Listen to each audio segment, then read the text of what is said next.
কালনার বিধায়ক এমন এক মন্তব্য করলেন যে মন্তব্য নিয়ে বিতর্ক। কি সেই মন্তব্য?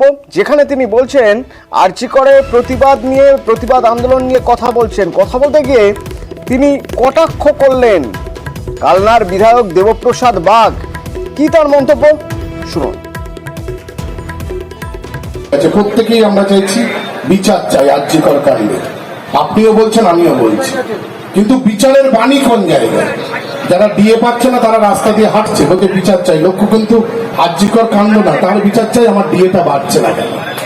তারা রাস্তায় নেমেছে, অনেকে রাস্তায় নেমেছে, দেখা যাচ্ছে কিন্তু তার ট্রান্সফারটা আটকে আছে, সে বলছে বিচার চাই। ট্রান্সফারটা কেন আটকে রয়েছে?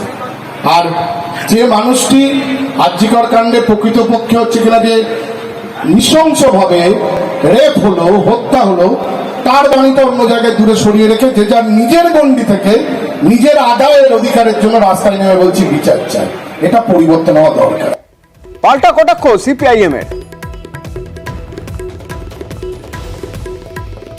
গত 2-3 দিন আগেই যে আন্দোলনগুলো হয়েছে কান্নার বুকে, একবারে সাধারণ মানুষ যেখানে তাদের কোনো ডিএর সঙ্গে সম্পর্কিতই না, ইনি যেটা বলছেন সেটা মিথ্যাচার করছেন এবং ওনারা যে বিভিন্ন স্তরে হুমকি দিচ্ছেন, কেউ এই হুমকি ভয়ও পাচ্ছে না এবং এই মিথ্যা বলার ফলেই আরও মানুষকে এই আন্দোলনের পক্ষে নিয়ে আসছে।